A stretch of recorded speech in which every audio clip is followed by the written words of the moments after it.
Good evening and welcome to MBA for our February 2020 Chef's Dinner with Chef Vinson Petrillo. My name is Tim Boyd. I am the Academic Dean, History Teacher and Varsity Cricket Coach here at MBA in ascending order of importance, and it's my honor to welcome you all here tonight. These are generally very fun and enjoyable occasions, and it's often just the kind of thing we need at this time of year. January and February are not the easiest months to get through, and people need to find ways to cheer themselves up on dark winter evenings. The students have tried this from time to time as well. I actually asked my own advisees for their New Year's resolutions at the start of the semester, and one of them told me, my New Year's resolution is to be less negative about things, but then this turned out to be the worst resolution ever.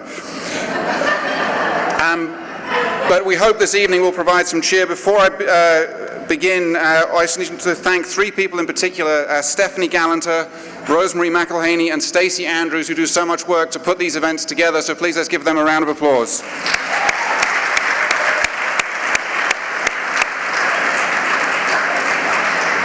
These are also events that Brad typically really enjoys, partly because they bring so many people together here on campus, partly because they include good food and good wine, and partly just because they create a really great atmosphere here on the campus. So obviously we're sorry that he's not able to be here tonight, but he is doing well at the moment. He is feeling better today than he was yesterday. He felt better yesterday than he did the day before that. So we hope that all will go well as we move forward with this. It's actually been kind of touching as well to notice how people have responded to his absence, and I thought I'd share just a little bit about that. We asked the boys to write little notes to him so that he could read them while he's recovering and while he's in isolation across the street at the moment. And first of all, they're very sweet and touching notes, but they're also a nice example of the sort of kids say the darndest things experience, just in terms of what they felt they wanted to share. So I thought I'd share just a couple of them with you tonight. I'll keep the names of the boys off the cards, but here's one. Dear Mr. Joyer, I hope you are feeling better. I just wanted to tell you about my science test, courtesy of Mr. Spiegel. I really hope I did well on it, because if I did not, my grade is not going to be looking pretty for a few days. Hopefully I did not confuse pumice with scoria on the site ID part of the test. Anyway, I hope you're back soon. Dear Mr. Joyer, I hope you feel better. Things at MBA have mostly been the same. I am on basketball right now. Coach Amos is doing an insanely good job. In my opinion, he should be coaching way higher than 7th grade C-team basketball. Just keep that in mind. Get well soon. Dear Mr. Joyer, I'm sorry that you're not able to be at MBA at the moment. We miss you. Today in school so far, I've learned about how Russia was founded. It's weird learning about the Vikings. I find it crazy how much time they spent sailing. I hope you feel better. Dear Mr. Joyer, I am thinking about you, and I've been taking all honors this year, but I realize you may not know much about who I am. I want to share something. I am looking forward to a new season of a show I watch that is coming out called BoJack Horseman.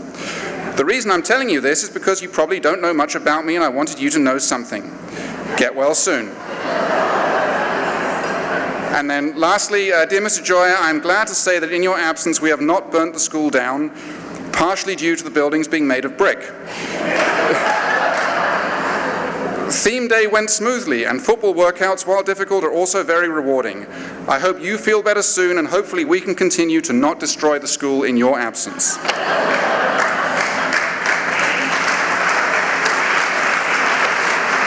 Anyway, as I say, it's been really nice to see all the boys writing to Mr. Joyer, and as I say, he always enjoys these evenings. One of the reasons he enjoys them so much is we always have a little bit of music to go with it. So I'm now also very pleased to introduce the Headmaster Singers, led by Matt Smith, and they're going to be performing Lonesome Road by James Taylor.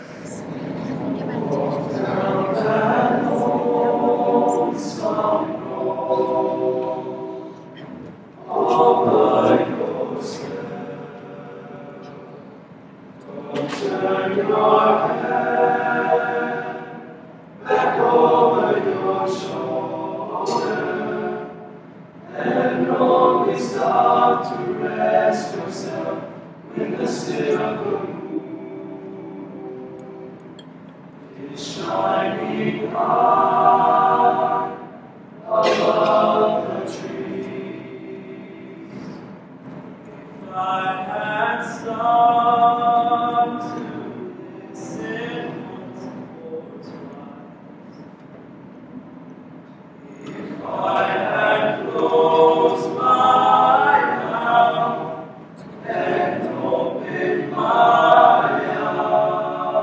eyes, if I had put my hand on my heart,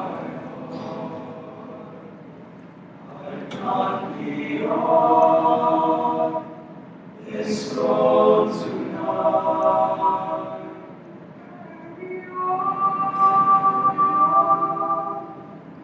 Everyone feeling sorry for yourself. It doesn't save you from your troubled mind. Walk down that lonesome road all by yourself. Don't turn your head back over your shoulder and only stop to rest yourself when the silver moon is shining high above the trees.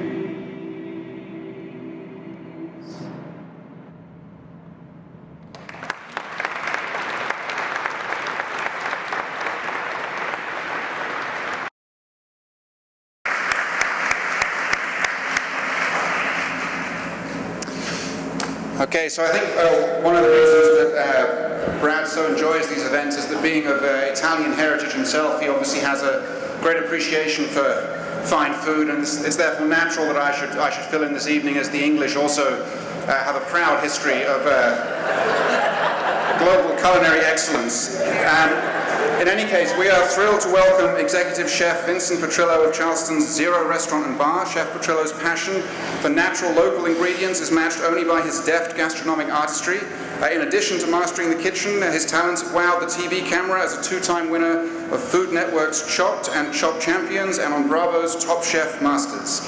He currently serves as the Executive Chef of Zero Restaurant and Bar, the modern American tasting menu concept within Charleston's boutique hotel property Zero George. He serves as culinary director for Eastern Porter Group, the luxury hospitality company behind several properties in Virginia and South Carolina, and he's going to give us a brief demonstration for what I think was part of the dessert for this evening. So please join me in welcoming him to MBA. Welcome, everybody. Can you guys hear me okay? I hate my own voice, so. So what we're going to do today is we're going to kind of make like a science experiment, if you will.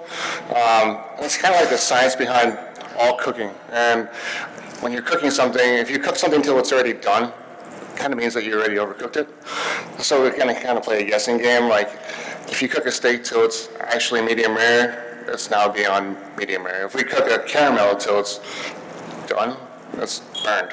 So what we want to do today is we're going to make a honeycomb, and it's kind of fitting that we're in a school because we're going to do that kind of science experiment feel. If you ever made a volcano when you were a kid, we're going to do the same thing except with boiling hot sugar. So it's a chemical reaction. Yeah, I'm sorry, down there. When the sugar is being caramelized, the pH will actually lower, creating an acid, and we're going to add the baking soda to that, and it's going to create a gas. It's going to cause it to expand and grow, and not burn you guys down there, I promise. So in the pan on the stove, we have 4 ingredients. It's water, sugar, corn syrup, and honey. Off to the side, we have our baking soda. It's really important that the baking soda is fresh. You can't be the stuff you had in the fridge for 4 years. It needs to be a new box of baking soda. And you want to make sure you're doing this in a stainless steel pan. Non-stick, probably not a good option because it's generally dark inside. You're not going to be able to watch it caramelize. And if it's aluminum, as I found out yesterday, because I never made it in an aluminum pan, it doesn't work. There's, I guess, some kind of reaction that I didn't know about. So, stainless steel, the only way to go. So we put it on high heat on the stove, those 4 ingredients, and we're going to just kind of watch it and just kind of shake it around a little bit. What we're looking for is just caramelization to start to happen.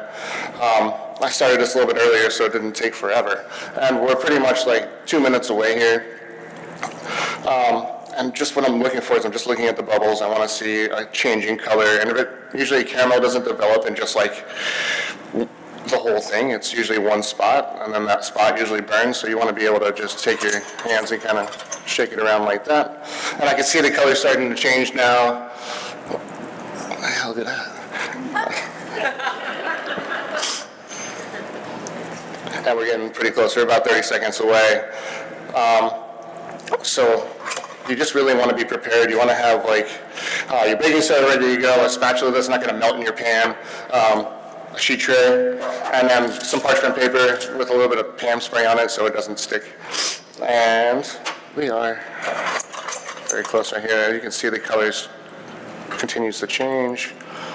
But it's a guessing game right now. It's like, all right, is that going to be nice in like 5 seconds, or is that not going to be ready in 5 seconds, or is it beyond where I want to be? So usually, like, you guys are going to have recipe cards for this, but usually like the first time you burn it, the second time you don't cook it enough, and then the third time you usually get it right. But you know, I think I messed up 11 of them yesterday. So we are right about there. So I really don't want to burn anybody down there, so I'm going to do it like this. So what we're going to do is we're going to take this off of the stove right about now. And we're going to take our baking soda and we're going to put it in there like this. Then take your wrist and kind of shake it around. It's going to start to grow. You can see. Still growing, still growing. So make sure you have a towel. And then we're going to just gently take it over here and guide it out of the pan, kind of keeping as much volume as possible.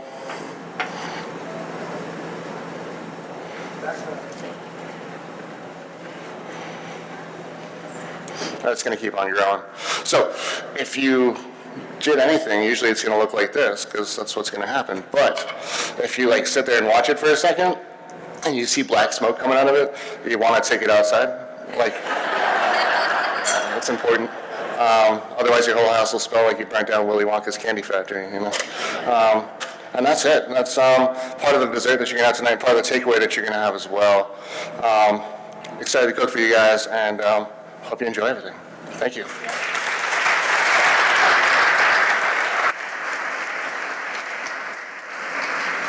So, thank you, and I'm sure that's one of the many things we're going to be looking forward to trying this evening. We have a small gift also for you from the school to thank you for being here, but I hope everyone enjoys what we're served this evening, and have a great evening.